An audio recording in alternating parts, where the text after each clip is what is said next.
Ah, the United States.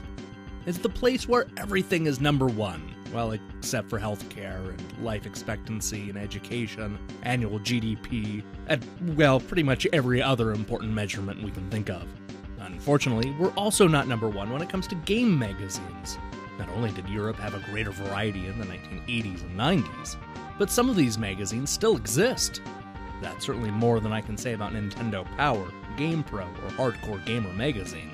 In Europe, video game magazines would often cover the whole spectrum, from home console games to the newest computer software. Edge, computers and video games, and the Games Machine would routinely cover the Mega Drive and Super NES, along with the Amiga and Sinclair. Here in the States, we had console mags, and we had computer mags. Next Generation integrated the two formats in 1995, but they were among the few to take that leap. I'm not sure if they were first, but it was CVG who largely popularized the format. Launched in 1991, this is one of the longest-running video game magazines of all time, and certainly the one to beat in the 1980s and 90s.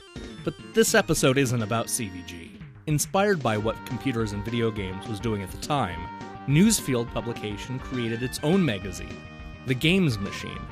This multi-format magazine largely took the style of CVG, and even adopted the same rating system. It ran for 34 issues when Newsfield decided to call it quits. But this episode isn't about the Games Machine. After Newsfield shuttered the magazine, the Games Machine turned into something completely different, yet totally the same. This magazine was Raze, which ran for 12 issues between 1990 and 1991. The magazine was designed with 4 goals in mind. They wanted to be the first to provide exclusive scoops, to become the authoritative voice with their reviews, to create a stylish design for the sophisticated reader, and, most importantly, offer 3 pulsating pull-out posters every month. Trust me, those were their words, not mine. And then there's this unfortunate Japanese stereotype.